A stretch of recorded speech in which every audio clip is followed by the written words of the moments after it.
Bonjour et bienvenue sur les clés de la réno. Vous vous lancez dans la rénovation ? Alors vous êtes au bon endroit. Les clés de la réno, c'est le podcast qui vous accompagne tout au long de votre projet pour aménager et décorer la maison ou l'appartement qui vous correspond. Je suis Alison, aujourd'hui architecte d'intérieur et décoratrice. Je vous propose ici mes conseils et mes astuces pour transformer votre projet en un intérieur beau, chaleureux et fonctionnel dont vous serez fiers. Je suis passée par là. Je sais ce que c'est que de devoir gérer une rénovation en plus de son quotidien. C'est pas toujours une partie de plaisir, mais ça en vaut tellement la peine au bout du compte. Seul ou avec un invité, laissez-moi vous aider à simplifier les étapes, vous apporter les clés dont vous avez besoin pour que votre projet se passe au mieux. Imaginez, vous saurez enfin par où commencer et comment faire les bons choix. Retrouvez-moi aussi sur Instagram, c'est tout simplement les clés de la réno podcast pour encore plus de partage et de retour d'expérience. Allez, on y va ?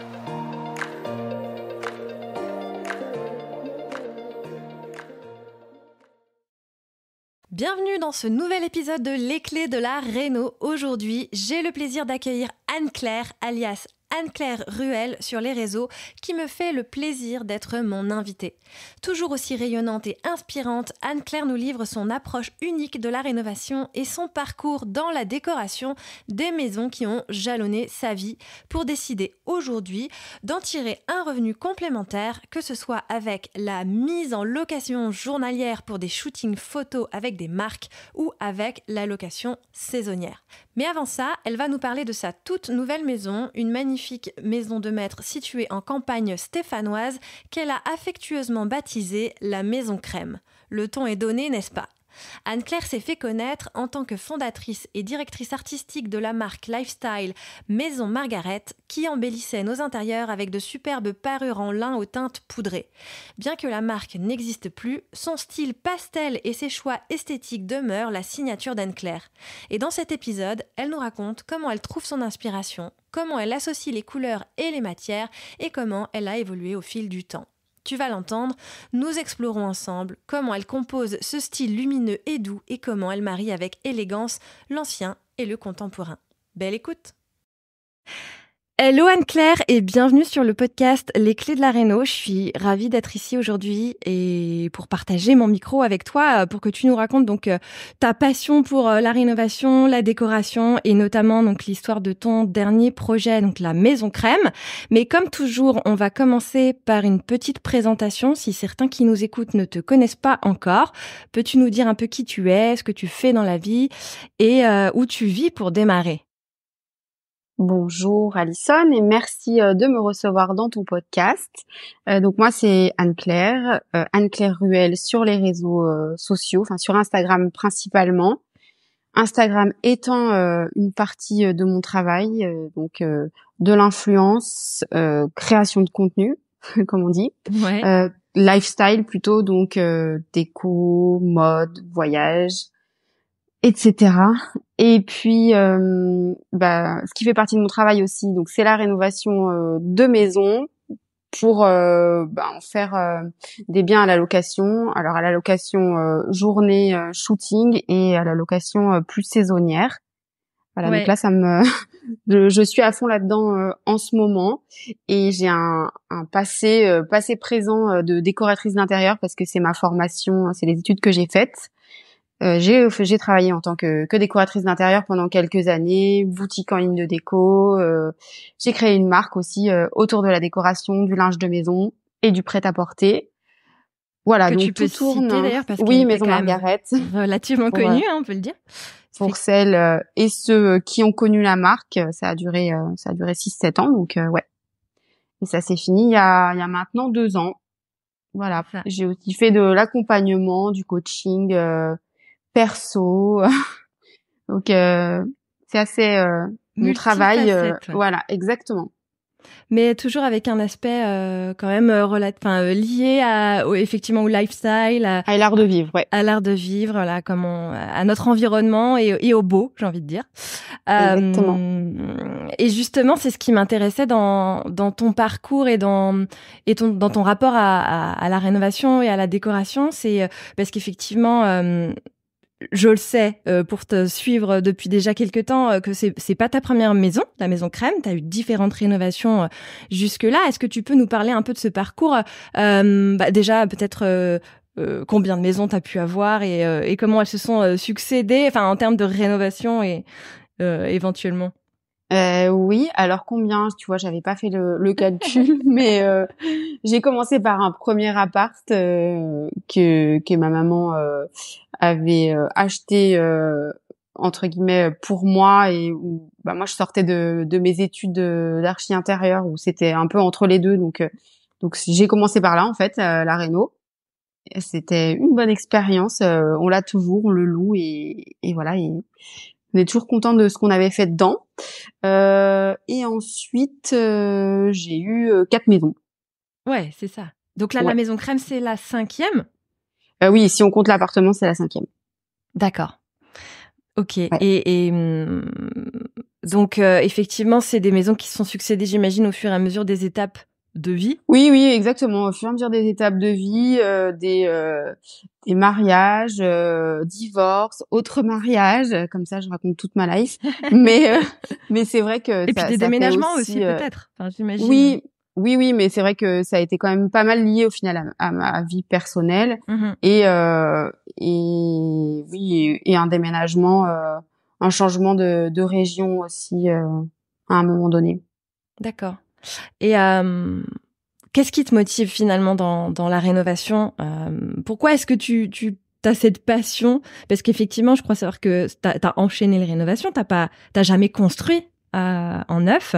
Pourquoi Non, qu'est-ce qui te motive même à si rénover? le neuf pour le coup m'a déjà tenté justement après la troisième maison qui était une maison ancienne qu'on a adorée, mais euh, l'envie à un moment de se dire j'ai envie que tout soit exactement adapté à ma manière de vivre et puis que tout soit nickel parce Mhm. que voilà la réno ben il faut pas se mentir il y a quand même toujours dans l'ancien bah, des petites surprises alors dans le neuf aussi je crois que c'est pas toujours aussi simple que ça c'est ce qui aussi m'a fait renoncer et puis parce que j'ai vraiment un amour de l'ancien de l'âme qui existe déjà dans une maison en fait et du coup pour moi c'est plus facile de me projeter de m'imaginer de Le fait qu'il y ait déjà une ça me base. ça me correspond enfin l'ancien me correspond davantage en fait je me retrouve plus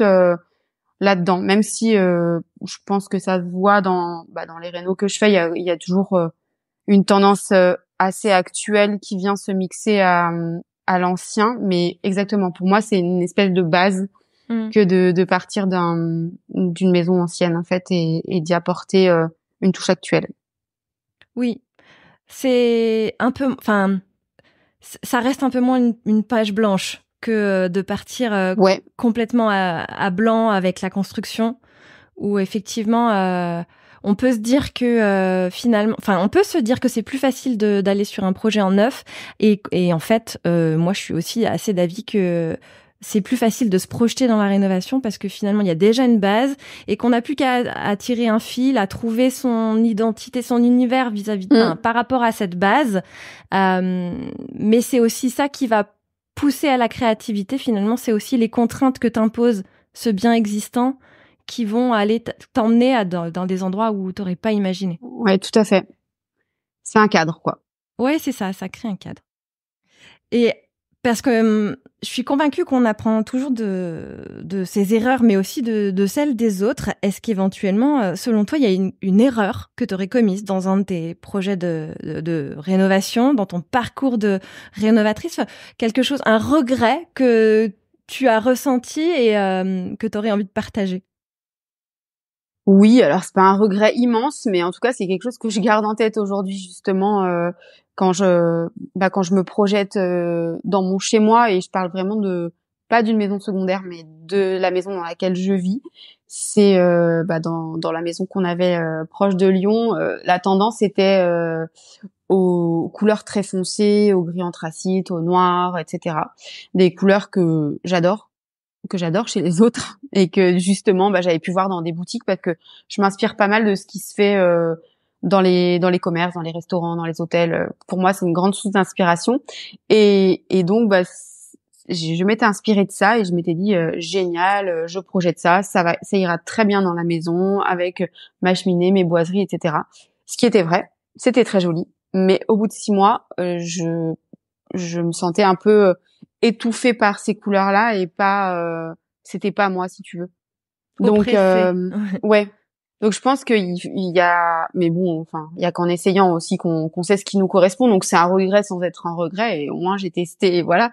Mais c'est vrai qu'aujourd'hui, même si je suis toujours attirée par ces teintes et que je peux trouver ça hyper joli, je le ferai pas chez moi. Ou alors dans une pièce dans laquelle je passe pas tout mon temps, mais j'ai vraiment besoin de lumière, de couleurs claires et voilà. Et en plus en faisant beaucoup de photos. Je trouve qu'on est un peu limité par les couleurs foncées, donc voilà, enfin c'est quelque chose qui parlera certainement pas à tout le monde, mais en tout cas c'est mon expérience et pour que ça parle au plus grand nombre, je dirais que oui, en gros c'est le conseil, le regret, c'est peut-être de trop m'être laissé influencer par une tendance et qui finalement ne correspond pas ne me À qui correspond tu pas es. pleinement, ouais. Et du coup, c'est quelque chose qui revient souvent. Tu disais, tu dois te faire violence un peu pour lutter contre cette envie, ou finalement c'est assez naturel maintenant que tu l'as identifié. Non, maintenant c'est naturel. Ok. Ça va me revenir, ça peut me redonner envie, mais donc voilà, je vais me contenter de me faire plaisir en voyant soit des images chez les autres et voilà. Mais c'est vrai que non, je me fais pas violence de me dire non, je vais pas là-dessus, quoi. C'est vrai que t'as un univers quand même très une vraie signature esthétique, dans le sens où depuis longtemps tu t'affirmes dans les tons pastels, et c'était aussi d'ailleurs le cas de Maison Margaret, qui était aussi très dans les tons pastels, et je comprends qu'effectivement du coup il fallait probablement passer par là pour se rendre compte, mais les tons trop sourds et trop foncés finalement ne te correspondent pas au quotidien. Non. Et même si justement, enfin, comme tout le monde, hein, on évolue, la tendance évolue aussi, on revient à certaines choses, etc. Et on est forcément influencé, ou alors je sais pas comment font les autres, mais je pense que globalement, on est quand même tous un peu comme ça. Et puis que tout simplement, oui, on évolue et qu'on n'a plus les mêmes envies ou qu'elles s'affinent, etc. Donc c'est vrai que j'aime toujours les couleurs claires, mais par exemple, je suis sortie un peu de ce trop pastel, et aujourd'hui j'ai envie de clair mais de contraste. Donc c'est des choix aussi que j'ai fait dans la nouvelle maison pour avoir quelque chose de plus affirmé, peut-être, de moins, je dois caricaturer, bébé. D'accord. Mais c'est intéressant, ça veut dire que tu vas chercher le contraste, mais pas avec les couleurs foncées. Alors, si, ça peut. Par exemple, pour le choix de la cuisine, on a choisi un bois assez foncé. Là, pour ma chambre, je viens de chiner une commode en noyer, donc plutôt foncé. Mais ça va être... je vais toujours avoir des murs clairs, en fait. Donc là-dessus, ça change pas. Si tu veux, ce que j'appelle encore une fois la base, c'est-à-dire mes sols et mes murs sont clairs. Et après, je vais... Ouais. On est déjà en train de partir dans les aspects déco, c'est marrant, mais parce qu'effectivement, tu peins souvent ton sol, tes parquets. Oui, ouais, exactement. Mais pour en revenir à la question initiale, en fait, c'est vrai que tu contrastes là, du coup, maintenant, plus par les matières que par les couleurs. Enfin, ça reste des couleurs foncées, mais j'entends la cuisine en bois foncé, la commode en noyer. On est plus par la recherche d'un contraste lié aux matières aussi. Ouais. Plus que dans les aspects de peinture, quoi. Oui. Qui, elle, reste la base, et la base claire. Voilà. Exactement. Ouais, ok. Et alors, qu'est-ce que ces rénovations t'ont apprise sur toi-même ?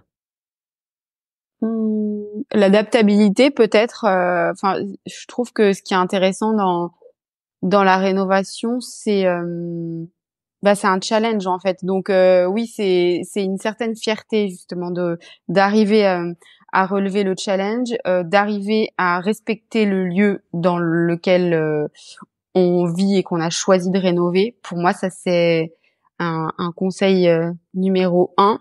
C'est ouais, je trouve que la déco, ou l'architecture intérieure d'une maison, l'aménagement euh, doit respecter euh, l'enveloppe en fait qu'on a choisi d'investir et je trouve que ouais c'est je sais plus si je réponds vraiment à ta question mais ce qui t'a rendu fière en fait c'est effectivement d'avoir relevé le challenge et donc d'avoir su comprendre ouais c'est ça il y a une manière probablement de je vais dire sublimer parce que c'est mon point de vue après peut-être quelqu'un d'autre ne verra pas ça du même œil, mais en tout cas, oui, pour moi, l'idée, elle est là, en tout cas.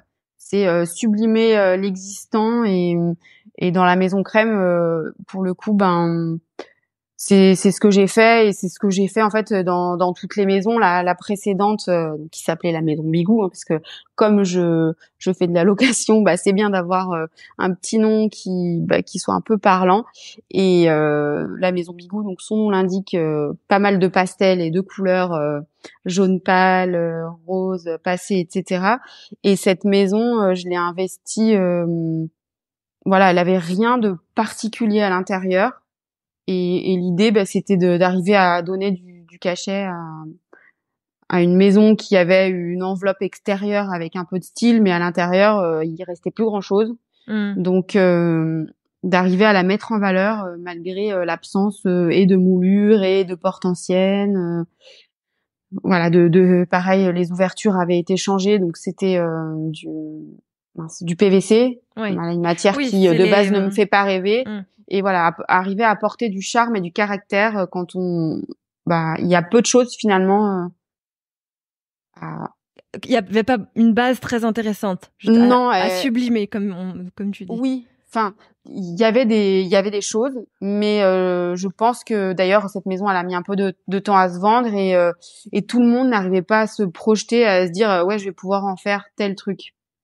Donc il y avait des très grandes pièces en enfilade, donc ça faisait de belles perspectives, mais qu'il fallait vraiment mettre en valeur. Il y avait un plancher qui était tout moche, ben justement je l'ai repeint et c'est vrai que la plupart du temps les gens trouvent cette idée un peu naze de se dire ah non mais c'est du vrai bois, je vais pas le peindre. Voilà. Et alors que pour moi ça apporte vraiment du caractère que de peindre du bois, surtout s'il n'est pas très beau. Les visiteurs qui visitaient pour acheter étaient surpris du coup que t'aies peint le parquet et trouvaient l'idée un peu farfelue. C'est ce que me dit l'entrepreneur, le maître d'œuvre avec qui je bosse et qui lui aime bien peindre les parquets. Et moi c'est vrai que je l'ai fait vraiment dans toutes mes maisons au final. Lui ses clients sont plutôt réticents à faire ça et ça leur parle pas du tout quoi.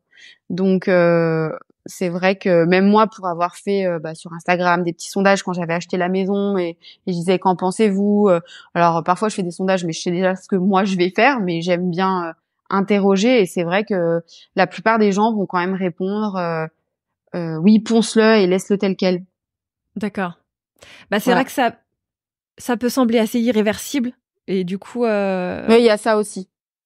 Mais il y a quand même dans la tête des gens ce truc de c'est du bois donc en gros tu vas dévaloriser la matière en la peignant. Alors que moi je trouve que justement dans cette maison c'est ce qui a apporté du caractère et du chic.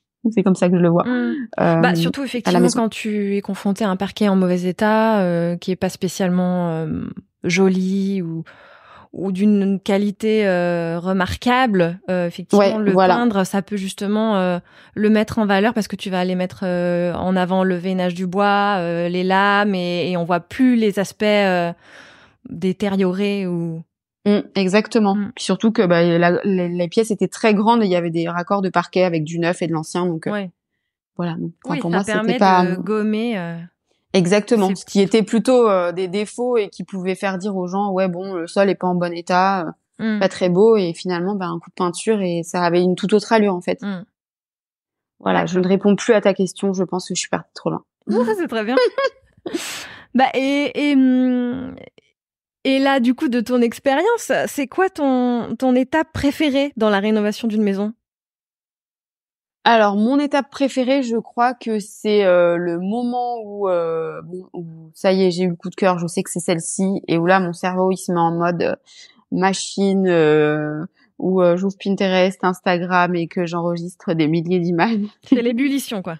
Ouais, c'est ça. Et que là, c'est vraiment de la projection dans le lieu où j'ai pas de limite parce qu'on n'est pas encore rentré dans la phase du budget. Ouais. Et donc où tout est possible pendant quelques instants. Voilà. Je dirais que c'est ma phase préférée. Oui, je vois. La phase d'inspiration, de démarrage où tu vas aller chercher les idées Ouais.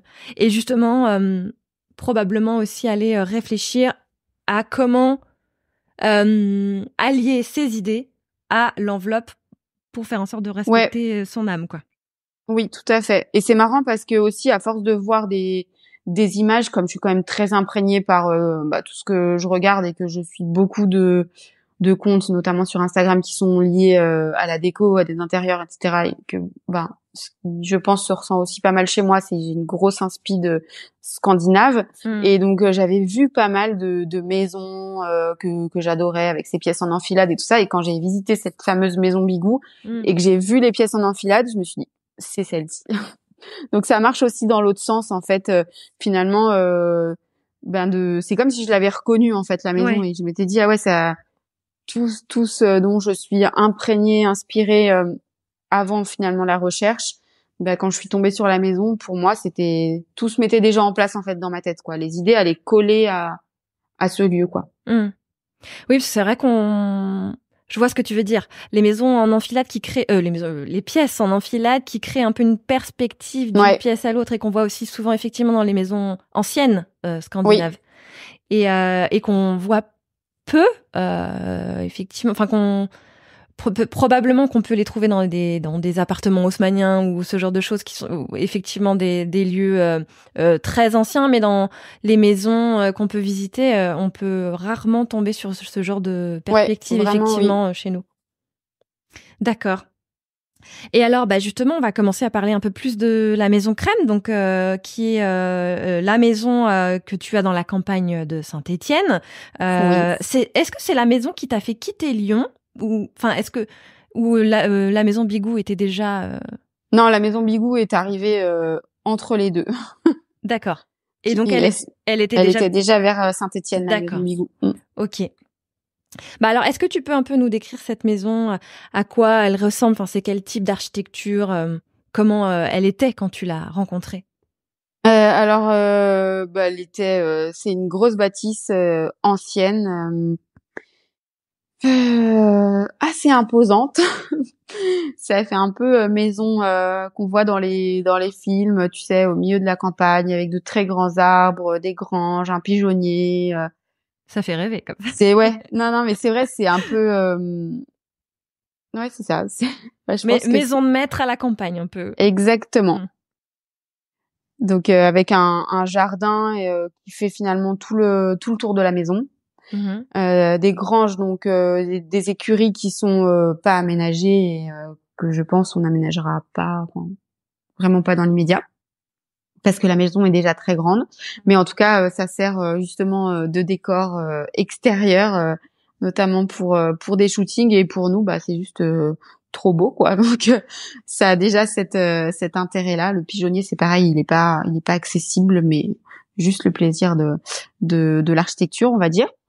Et puis la maison en elle-même, à l'intérieur, avait déjà été rénovée.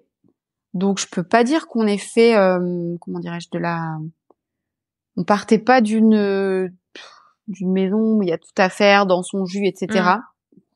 Mais voilà, les choix qui avaient été faits, ne ressemblaient pas. Donc on avait envie de créer un intérieur qui nous ressemble, sachant que les pièces sont très grandes parce que c'est une très grande maison, et donc déjà distribué, ça a été quasiment le cas dans toutes les maisons qu'on a investies.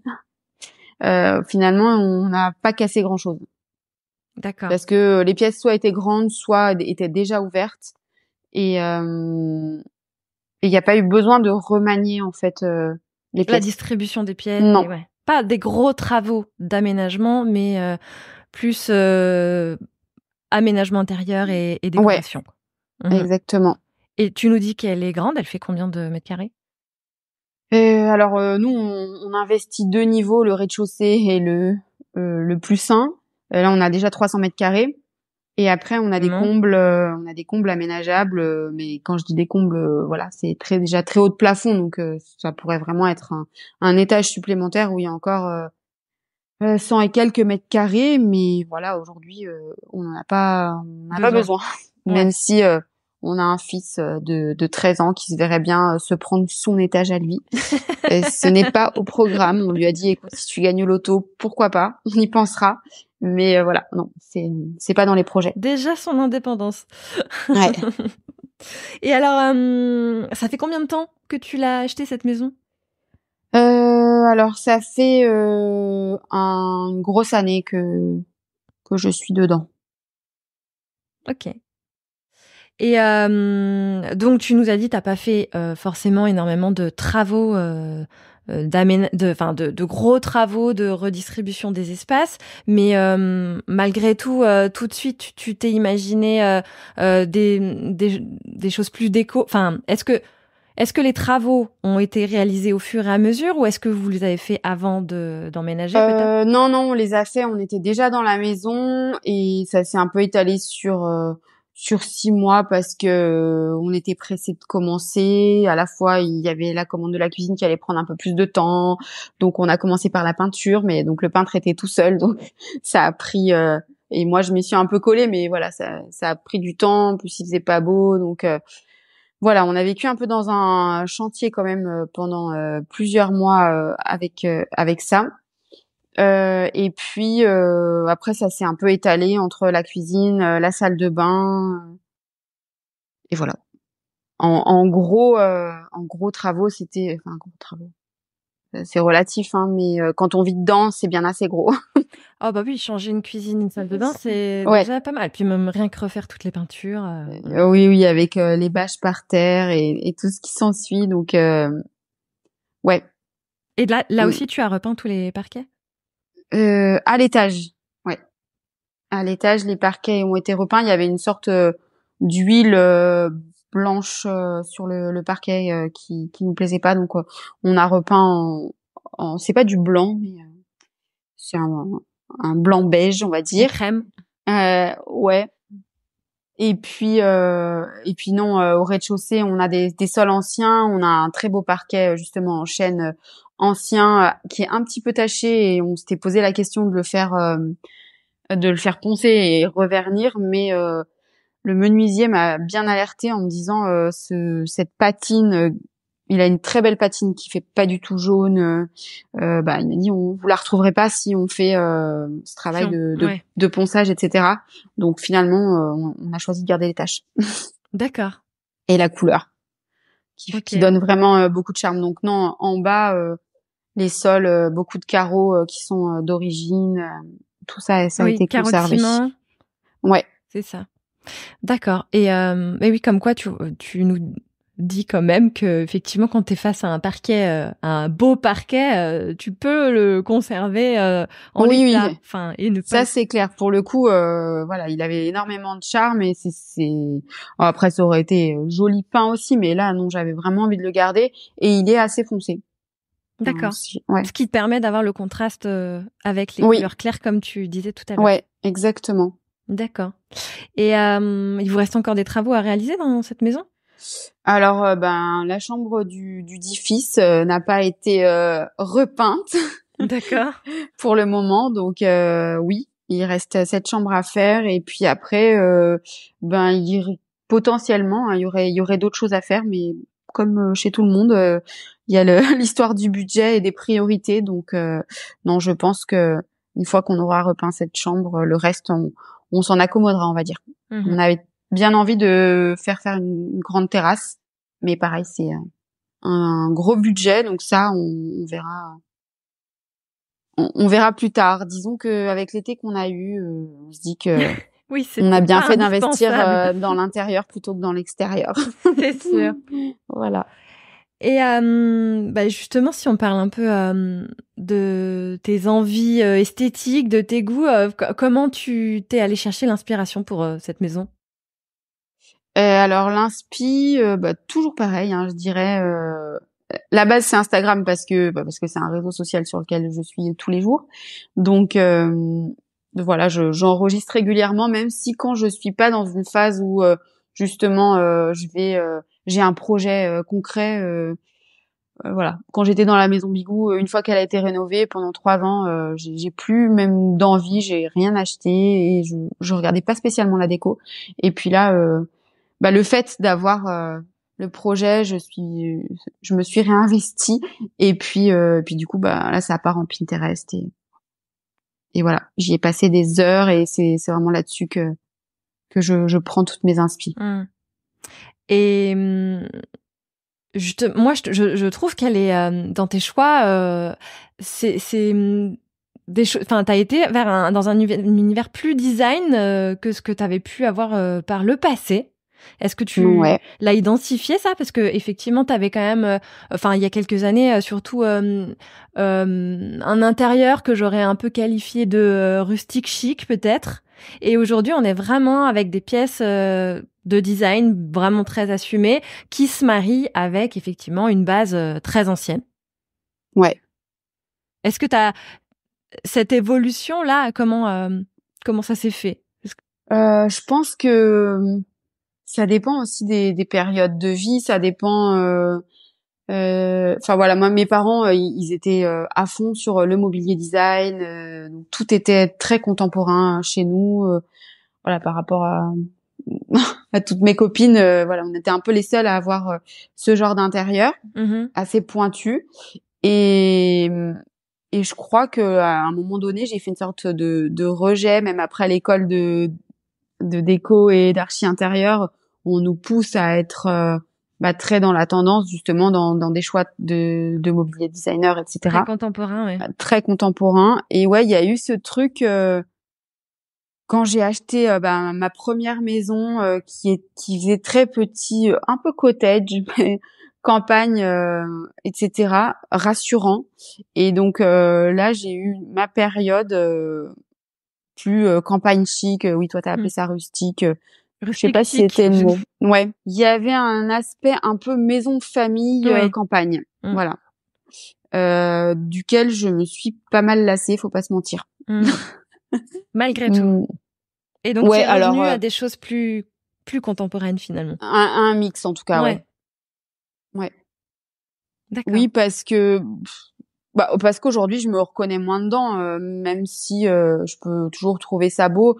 Et puis c'est toujours pareil. Enfin, je trouve que à trop revoir les mêmes choses. Après, ma maison, elle a été énormément mise en avant, photographiée. J'ai eu plein de reportages. C'était l'époque aussi de Maison Margaret, donc j'ai beaucoup shooté dedans. J'ai eu plein de publications dans des magazines de déco, online ou papier. Et du coup, j'ai été aussi inspirante pour les autres et j'avais un peu l'impression de voir ma baraque partout et Ouais. et ce qui a pu contribuer effectivement à ce que tu t'en lasses, c'était de la ouais, voir voilà, partout. enfin c'est ça, c'était un peu j'étais bien évidemment pas la seule, j'étais pas précurseur en la matière, précurseuse, mais il y avait ce côté ça manque un peu au bout d'un moment de singularité quoi. Finalement, j'ai l'impression d'avoir la maison, alors, j'exagère, mais de Madame Tout le Monde.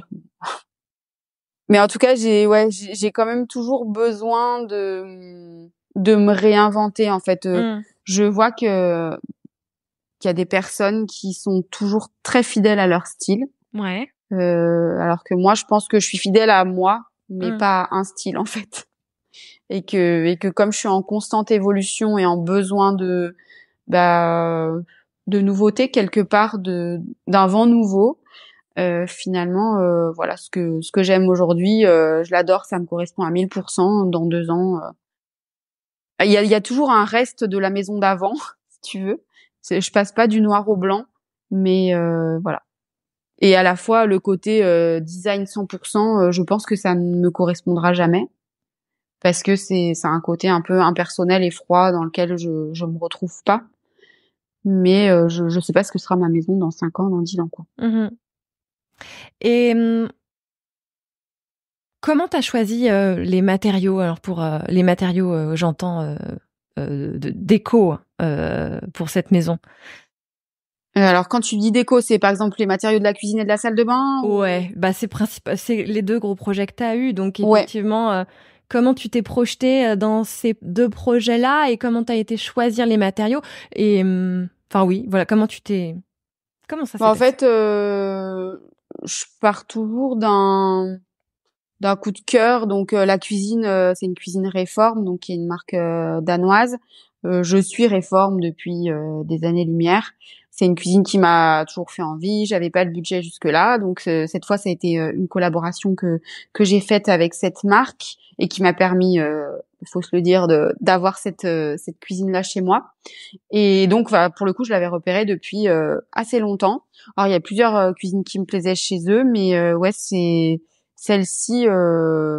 Celle-ci me plaisait depuis un moment et je trouvais justement intéressant ce bois foncé et le contraste que ça allait apporter en fait et dont j'avais envie. Donc, je suis partie de là en fait pour ensuite choisir mon plan de travail, pour choisir la couleur des murs, le mobilier, etc. Donc je pars toujours d'un élément que je considère comme fort, en tout cas d'un élément de base pour donc là, ensuite c'était les façades. décliner. Ouais. Ok. Qui sont effectivement en bois, mais avec un design plutôt contemporain. Hein, oui, exactement. Effectivement. Elles ont un design contemporain et à la fois assez intemporel. Oui, ça passe partout. Ouais. Ouais, et ça, ça correspond, enfin, ça répond un peu aussi à ta question tout à l'heure sur les regrets, est-ce que j'ai fait de mauvais choix, etc. Alors, je pense pas en avoir fait de mauvais. Et souvent, j'ai choisi des cuisines à peindre pour avoir la liberté de me dire si je me lasse, je repeindrai mes façades. Là, pour le coup, j'avais envie de vrai bois, mais je me dis que c'est un choix qui est suffisamment intemporel pour que si un jour j'ai envie de donner un nouveau look à ma cuisine, pour le coup, je la repeigne en verte, en rose, etc. Et mes façades, elles auront un autre style avec un univers coloré différent. Mais que voilà, je vais pas m'en lasser demain. Et quand c'est un investissement tel que ça l'était pour la cuisine, voilà, j'essaye de faire des choix quand même qui soient pas juste du coup de cœur, qui soient assez raisonnés. Ouais. Et pour question pratique, mais qui va intéresser les auditeurs, je pense, parce qu'effectivement, Réforme, c'est une entreprise danoise. On en voit peu en France, des cuisines Réforme. Oui. Comment on fait poser une cuisine Réforme en France? J'ai commandé au moment où en fait Réforme, c'est une marque qui s'est créée pour s'adapter aux caissons Ikea. Ouais. Aujourd'hui, ils ont arrêté. Ils ont arrêté juste après que moi j'ai fait poser mes façades. Donc je dirais que j'ai eu de la chance dans le sens où j'avais pas besoin d'investir en plus dans des nouveaux caissons parce que évidemment ils font des caissons à leur marque et donc très quali. Voilà, donc on passe dans une autre sphère en termes de budget. Et nous on l'a fait installer par un installateur de cuisine. Poseur. Ouais, un poseur. Ouais. Oui, donc toi, t'as la formule caisson Ikea et façade Réforme, en fait. Ouais. D'accord. Aujourd'hui, c'est plus possible, c'est caisson et façade Réforme, mais tout à fait possible de la faire poser en France par un poseur. Ouais. Donc, il faut trouver un poseur qualifié. Ouais, ou un menuisier qui accepte de le faire. Exactement. Ok. Et au niveau du plan de travail, donc comment tu l'as choisi? Alors, le plan de travail... pareil, c'est une collaboration avec la Grande Maison Perrier, donc qui se trouve à Montbrison et qui fait de la pierre, donc principalement, de la pierre naturelle ou pas. Et moi, je suis une amoureuse de la pierre naturelle, donc très compliqué, même si Stéphane a essayé de me proposer pas mal de choses, des équivalents dans les matières nouvelles qui imitent. Composites, oui. Ouais, voilà. J'y suis pas arrivée. Donc on est resté sur une pierre naturelle. sachant que entre ma dernière réno et celle d'aujourd'hui, le marbre que j'avais choisi a pris 40%, donc autant dire que j'ai dû faire une croix sur le marbre par exemple. Mais j'avais des vues sur du marbre du Kalakata, Viola, etc. Donc j'ai fait faire des devis, j'ai eu des des surprises qui m'ont fait renoncer très vite. Et l'idée c'était de trouver un compromis en restant dans de la pierre naturelle et aussi dans du moins fragile. Donc on a choisi une quartzite, Taj Mahal, qui est avec une finition cuir. Donc là, c'est la finition la plus brute, on va dire, de la pierre, tout en étant quand même protégée, et voilà, qui a une couleur crème, légèrement beige, légèrement rosé. Donc après ça dépend pareil des tranches qu'on choisit, on peut avoir des variations de couleurs. T'es allée sur place pour choisir la tranche? Ouais. Je suis allée sur ça. place, et après moi j'adore aller voir les matières, et c'est vrai que après donc on peut choisir aussi sur photo. La tranche arrive dans l'entrepôt, on vient la voir, on la valide, etc. Et donc du coup, la quartzite Taj Mahal est moins onéreuse que du marbre de Kalakata ou Carrare, ouais. Oui, parce que le Carrare reste moins cher que le Kalakata, quoi. Ouais. mais oui, là tu vois, pour le coup les inspi j'en avais, et j'ai quand même dû redescendre parce que c'était complètement, en tout cas pour mon budget, inaccessible. D'accord. Ouais, c'est intéressant. Et pour la salle de bain, alors du coup, comment t'as choisi tes matériaux? Pour la salle de bain, comment j'ai choisi? Je sais pas, c'était plus un projet global, la salle de bain. Je me suis beaucoup inspirée pour le coup de l'hôtel Château Voltaire à Paris. Qui a été fait par Festen, je crois, architecture. Et du coup, j'avais eu un énorme coup de cœur pour leur salle de bain. Et je crois que, alors, je dirais pas que c'est un copier-coller, mais je me suis beaucoup inspirée. D'accord. Dans la globalité, je trouvais que ça correspondait complètement à l'âme de la maison, et à ce que... Et à son époque. Oui, t'es là exactement. sur un style plutôt rétro, là, pour le coup. Ouais. On n'est pas trop dans le design... très rétro. Ouais. Avec les petits carreaux. Et puis le listel que t'as mis un certain temps à trouver, non, il me semble? Alors, oui, j'ai mis beaucoup de temps à trouver, et c'est pareil, hein, ça a été beaucoup de renoncement, parce que ce qui est beau, c'est d'avoir la plinthe moulurée, la moulure plus le listel plus, et que le budget ne permet pas de tout faire. Donc c'est toujours un arbitrage, et voilà, des choix à faire. Comment l'univers qu'on souhaite mettre en œuvre, tout en réduisant effectivement, enfin dans un budget acceptable, quoi. Exactement. Et c'est pareil pour les sanitaires, pour les baignoires, où on va les baignoires anciennes en fonte, etc. Ça va être pas loin de 1 000 € pour trouver un équivalent. Bon, là, je m'en suis sortie à 1 000 € pour un matériau qui n'est pas de la fonte, et qui franchement est quali, qui fait son petit effet. Après 1 000 €, c'est loin d'être donné aussi, hein, mais bon, c'est toujours pareil, quoi. T'as des références à éventuellement communiquer? Alors là tout de suite, non, je l'ai pas, mais je crois que je l'ai déjà donné sur mon compte Instagram. On peut retrouver tous les posts avec le hashtag La Maison Crème, et où je donne toutes les références des matériaux, des objets, des sanitaires, etc. Donc elle est sur mon compte, mais là non, je l'ai pas en tête. D'accord. Bon, ça marche. De toute façon, je remettrai aussi dans les notes de l'épisode pour retrouver ton compte Instagram, ce sera plus simple. Et moi, j'avais une petite question, parce qu'effectivement, j'avais repéré depuis longtemps que dans une de tes maisons, donc celle dont tu parlais, je crois qu'elle était à Lyon, il y a quelques années, tu avais fait un plan de travail dans la cuisine en zélige. Oui. Comment est-ce qu'on vit, enfin, est-ce que Est-ce que ça s'est bien passé, cette aventure? Un retour d'expérience Cette du aventure plan de avec travail le en Zélige. Zélige. Écoute, c'est une belle histoire d'amour. Alors, les personnes qui ont acheté ma maison, je les connais et ils ont toujours ce plan de travail en Zélige et ils en sont toujours contents.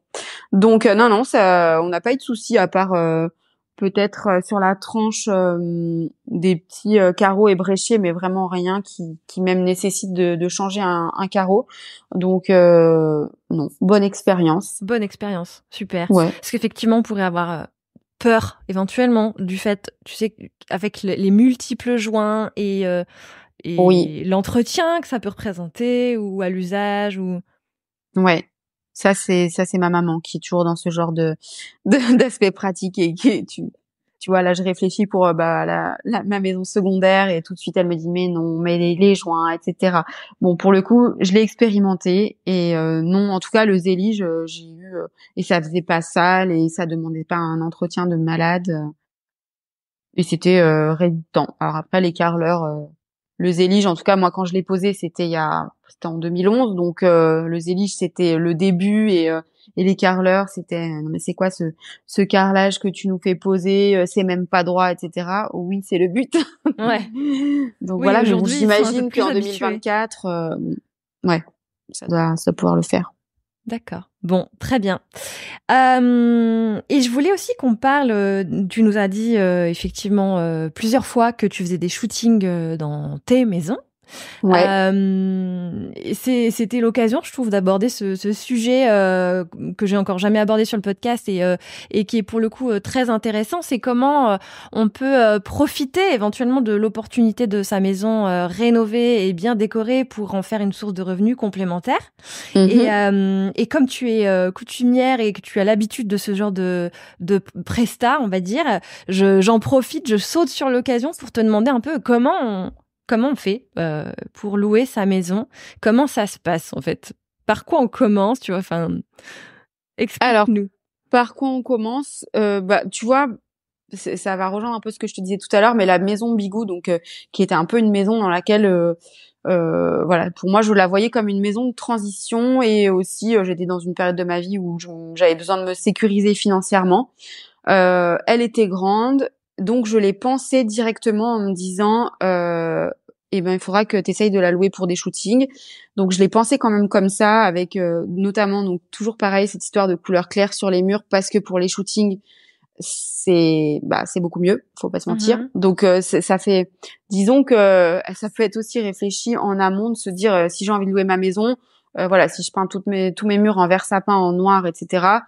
Je vais attirer déjà moins de monde, ça va être moins facile, les prises de vue vont être moins faciles. Moi, j'habite vers Saint-Étienne, ce n'est pas l'île Maurice avec le soleil toute l'année, donc ça peut être problématique d'avoir des peintures sombres. Voilà, donc ça fait vraiment partie de la réflexion qu'il faut avoir si on souhaite louer sa maison. La luminosité. La luminosité. Personnellement, je fais beaucoup de photos et je shoote qu'en lumière naturelle, ce qui est le cas d'énormément de photographes. Donc, si on commence à avoir des pièces sombres, des petites fenêtres et des murs sombres, etc., ça complique vraiment la tâche et je pense que ça n'attirera pas beaucoup de monde. Donc ça, c'est un point, je pense, essentiel déjà. Et après, c'est pareil. C'est ma manière de vivre aussi, mais de pas avoir une maison trop surchargée. Je dirais pas que je suis minimaliste, mais bon, j'ai des copines qui me qualifient comme telle aussi, ce qui était pas le cas, tu vois, dans ma maison de Lyon où j'étais dans mon truc plus campagne, je chine, etc. Je pense qu'il y avait ça aussi. Je me sentais un peu étouffée par les objets et le fait de déménager, je te dis, ça a été un un grand moment d'épuration, je sais pas comment on dit, mais où vraiment j'ai fait beaucoup le vide et maintenant ça fait partie de ma manière de vivre et d'aménager en fait assez naturellement. C'est pareil, je me force pas à ne pas encombrer je vis mieux comme ça en fait. Mais donc ça c'est un point pareil qui va être je pense plus facile à gérer pour des shootings parce que du coup les marques ou pas d'ailleurs ça peut être enfin j'ai eu des shootings photos par exemple de grossesse, etc. Moins c'est encombré, plus tu peux aussi apporter ta patte, ta touche quand tu veux investir une maison. En tant que marque. Donc en tant que marque. Donc c'est vrai que c'est bien que ta maison ait un certain caractère parce que c'est aussi ce qui va être recherché. Mhm. Et à la fois que ça laisse la place aux autres de se projeter dedans et de pouvoir l'investir. Voilà, j'avais eu un shooting dans l'ancienne maison avec Maison du Monde. Bah voilà, tu vois, ma déco c'était pas du Maison du Monde et pour le coup, ben comme ma base était suffisamment neutre, eux ils ont pu vraiment recréer leur univers dans la maison. Mhm. D'accord.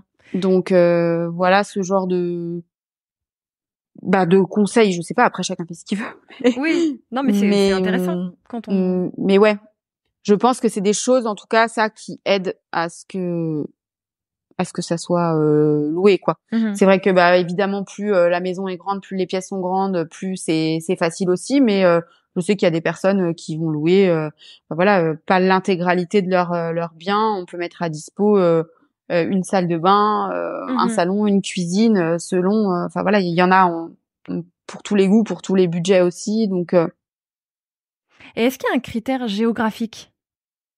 je pense alors je pense que oui. Et moi, je loue ma maison, mais je peux pas dire que voilà, je la loue pas toutes les 5 minutes non plus, et que c'est en partie dû au fait que je sois vers Saint-Étienne et que bah c'est toujours pareil. Les marques, elles sont à Paris, banlieue parisienne, en tout cas celles qui ont de l'argent pour louer des lieux aussi. Donc je dis pas que c'est, enfin, j'ai pas assez de, peut-être pas assez d'expérience et de recul pour répondre correctement à cette question.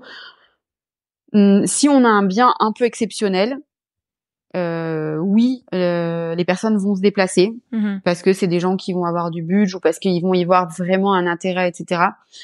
Si on propose juste une cuisine ou une salle de bain, je Oui, pense que ça aura moins l'emplacement d'intérêt. fera que on va pas aller louer des camions, des logements, etc. pour aller voilà. Oui, parce qu'en Donc plus, oui, ça a un impact. c'est des équipes qui se déplacent plutôt en Ouais, voiture, en camion, en voiture, enfin, pas en exactement. train, quoi. Donc, on a beau être à 2 heures de train de Paris, ça va pas forcément changer la donne. Non. Donc enfin, je pense que c'est assez variable, que ça dépend de l'attrait du bien en question, et qui va attirer. Et après, je pense qu'on peut être perdu dans la pampa. Bah oui, si on attire des marques qui ont du budget, ça sera pas un sujet, en fait, hein. Elles viendront, quoi. D'accord. Et il y a des agences qui sont spécialisées Ouais.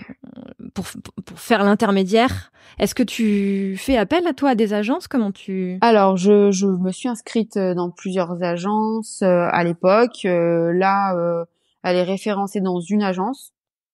Alors, pas que je veuille pas dire les noms, mais personnellement, je préfère louer ma maison en direct. C'est le plus intéressant pour tout le monde. Oui, parce que j'imagine qu'elles prennent une commission.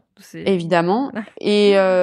Et en plus, je crois que je n'ai jamais rien concrétisé avec une agence. Ah oui, jusque-là, de toutes tes Ouais. expériences, c'était toujours en direct.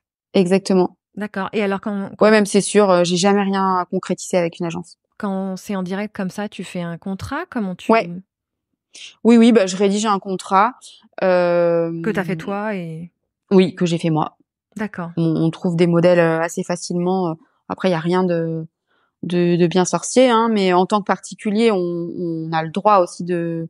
Enfin, moi, j'ai une petite structure qui permet de facturer, mais en tant que particulier, on peut aussi facturer sans TVA, etc. Et voilà, et le déclarer à la fin de l'année. Voilà, donc c'est possible de faire ça en tant que particulier. Donc avec un contrat, on demande forcément au loueur, au locataire, pardon, d'avoir une responsabilité civile. Oui, ça peut s'apparenter un peu à de la location saisonnière, en fait. Enfin, j'imagine que le type de contrat, c'est un peu le même genre de clause. Après, il faut Exactement. les adapter, quoi.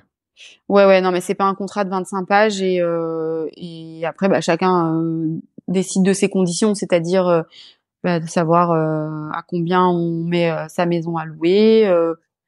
Ça, c'est pareil, c'est facile d'aller déjà sur des sites d'agence ou de voir un peu combien ça se loue par ailleurs pour des superficies identiques et voilà, enfin faire une sorte de benchmark de se positionner en fait par rapport à ça. Et ça, tu saurais nous dire un peu un tarif type, un peu, c'est combien on peut louer une maison en shooting? Tarif type.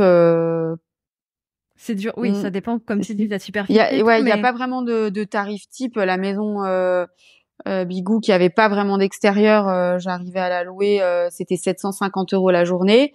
Après, si les personnes viennent qu'une demi-journée, il y a un tarif 4 heures, etc. Après, s'il y a une location, il y a des personnes qui vont louer pendant une semaine, on peut voilà faire un forfait semaine. C'est vraiment Et c'est quel type de marques qui font appel à toi du coup? Lifestyle, j'imagine plutôt, enfin où tu disais grossesse. Non, alors j'ai eu une photographe qui est venue à plusieurs reprises à la maison faire des photos, grossesse, enfants, etc. J'ai eu donc Maison du Monde, donc là on est plus sur eux quand ils sont venus, ils mettaient plutôt en scène pas du mobilier mais de la petite déco. Il y a eu du prêt-à-porter pour enfants, moi, Maison Margaret, j'ai shooté du prêt-à-porter féminin dans ma maison, du linge de lit, enfin, ouais.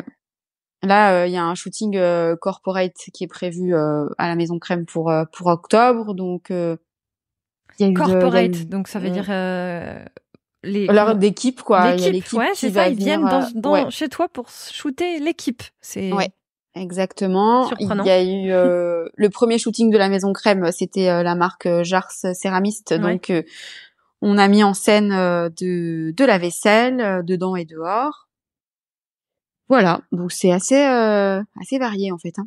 Et donc toi, ils te trouvent sur ton compte Instagram, j'imagine. Ouais, ça passe par Instagram 100%. D'accord. Ou par mon réseau, mais pareil, enfin le réseau c'est. Oui, au fur et à mesure, au final, tu finis par te faire un réseau aussi, c'est sûr. Mais au final, c'est quand même Instagram, quoi. Ouais. Et est-ce que y a quelque chose, enfin, comment on reçoit un shooting chez soi? Est-ce qu'il faut faire attention à certaines choses, peut-être aussi pour éviter de se faire dégrader sa maison, tout simplement. Enfin, comment tu vis les journées de shooting? J'ai envie de te dire que je ne suis pas quelqu'un d'inquiète. Ouais. Donc et que les personnes que j'ai eues jusque-là étaient toujours très respectueuses.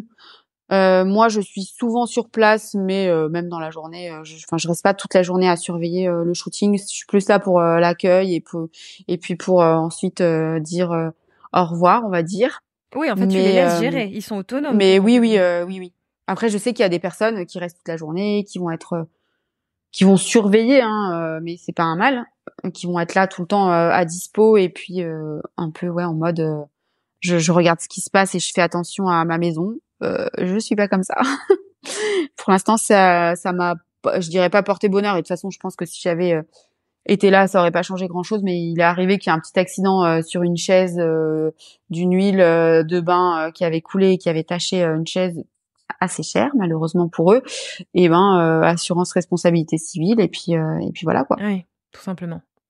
Donc en fait, c'est quand même pour ne pas être inquiet, il faut s'assurer que il y ait une bonne couverture d'assurance au départ et que ce soit prévu dans le contrat. Et puis après, c'est bon, quoi, en fait. Exactement. Après, s'il y a un objet, auquel on tient à fond, qu'on sait qu'on pourra jamais racheter parce que c'est de l'ancien ou quoi, on l'enlève, quoi. Hein. Ouais. C'est sûr. Après, moi, j'adore tout ce que j'ai chez moi, mais je suis pas. Enfin voilà, si jamais il lui arrivait malheur, tant pis quoi. T'es pas trop matérialiste quoi. Non, enfin voilà, je te dis à partir du moment où soit c'est remplaçable ou si vraiment il y a quelque chose auquel je tiens, voilà, j'ai de la vaisselle notamment qui coûte cher et que j'adore, ça sera pas, je vais pas le mettre à dispo, tu vois. Ok. Mais bon, sinon globalement. Très bien. Voilà, mise en garde sur ce qui peut craindre et puis classique quoi. Merci Anne-Claire d'avoir partagé ton expérience. C'était effectivement très intéressant. Et comme on arrive à la fin de l'épisode, je voulais quand même te poser les quelques questions phares du podcast. Et notamment, ce serait quoi le conseil numéro 1, s'il devait n'en rester qu'un, que tu pourrais prodiguer à ceux qui se lancent dans la rénovation? Alors, j'hésite entre faire preuve de patience parce que je trouve que ou patience ou adaptabilité, enfin les deux vont un peu ensemble. Voilà, la réno, on sait pas toujours sur quoi on va tomber. Même quand on se lance seul, ce qui moi n'a jamais été mon cas parce que je suis toujours accompagnée, donc c'est aussi un des conseils que je donnerais, c'est de se faire accompagner. Si on n'a pas toutes les compétences ou pas le temps nécessaire à y accorder, ça me paraît être la base aussi. Donc voilà, mais après oui, la patience et l'adaptabilité parce que tout ne dépend pas de nous, que on peut aussi avoir des envies et que voilà, pour moi, c'est un gros challenge de me dire entre mes envies, mes goûts de luxe et la réalité de mon porte-monnaie, il y a toujours quand même besoin de s'adapter en fait, de s'adapter et donc qui dit s'adapter dit prendre du temps pour trouver des solutions et donc être patient quoi de Gérer la frustration. aussi ouais. Ça fait beaucoup de conseils en fait, ça n'en fait Mm. pas qu'un. Hein. Non, Mais non, mais ouais. c'est parfait. Ça va un peu ensemble. Oui, c'est ça. Et est-ce que tu aurais des ressources à partager qui auraient pu t'inspirer dans l'une de tes rénaux ou au sens large, des conseils de livres ou de comptes Insta, voilà, qui sont utiles quand on souhaite rénover? Alors, j'ai envie de te dire non.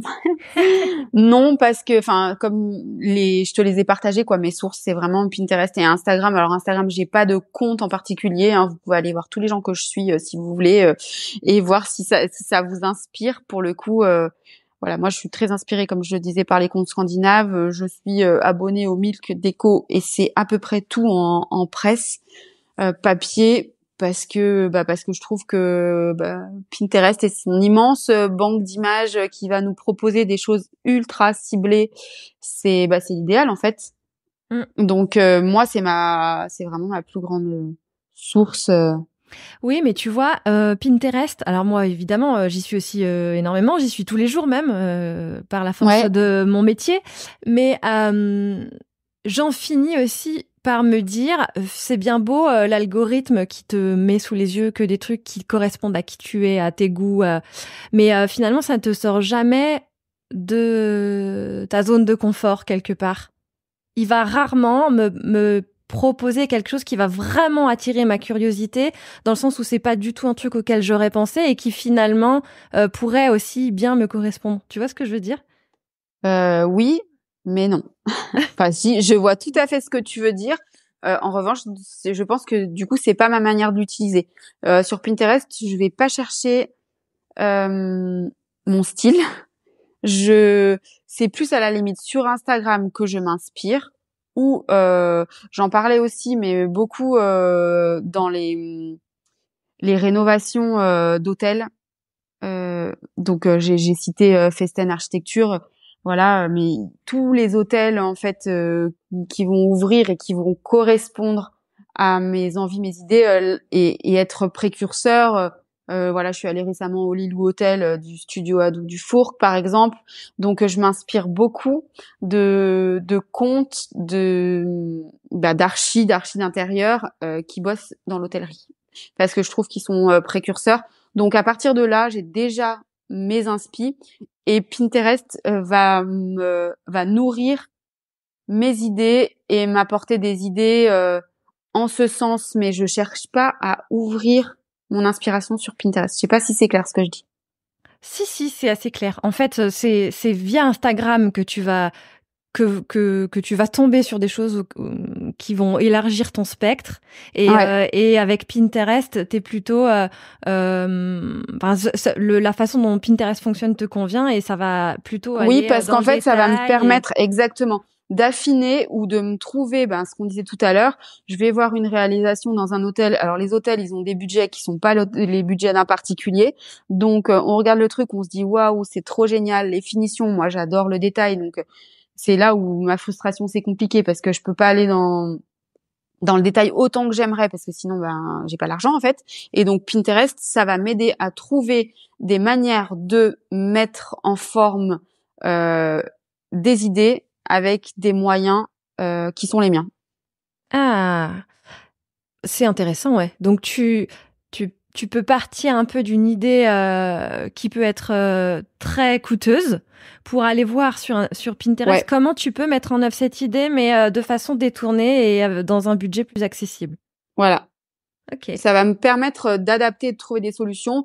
Ou par exemple, là pour le chalet que je suis en train de rénover en Haute-Loire, j'étais partie, toujours pareil, inspi scandinave, les cottages scandinaves, Suède, Danemark, etc.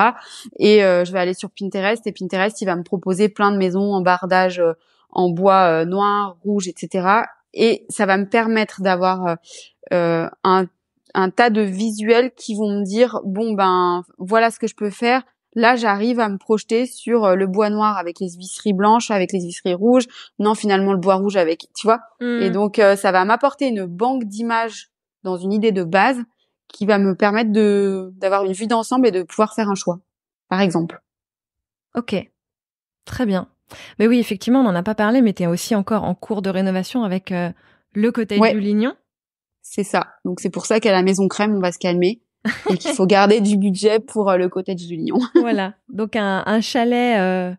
Rappelle-moi, il est où exactement ? Il est en Haute-Loire, au Chambon-sur-Lignon.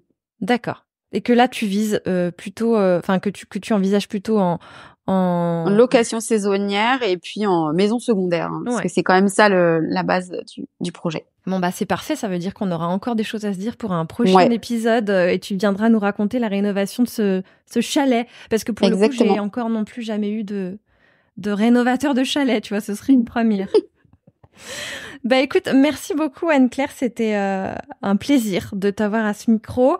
Donc si les auditeurs souhaitent te retrouver, on l'a dit, tu es très active sur Instagram, donc je mettrai ton compte dans les notes de l'épisode, mais c'est tout simplement Anne-Claire-Ruel, pour ceux qui voudraient y aller tout de suite.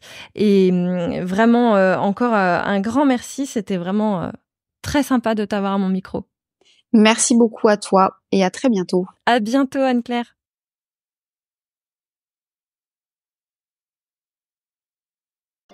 Si vous avez écouté jusqu'ici, c'est probablement que l'épisode vous a plu.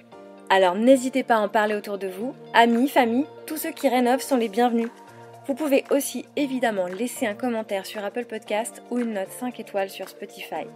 Et si vous souhaitez être informé des prochains épisodes, n'hésitez pas à vous inscrire à la newsletter ou à me suivre sur Instagram. Le podcast, c'est fini pour aujourd'hui, mais je vous dis à très vite pour un nouvel épisode.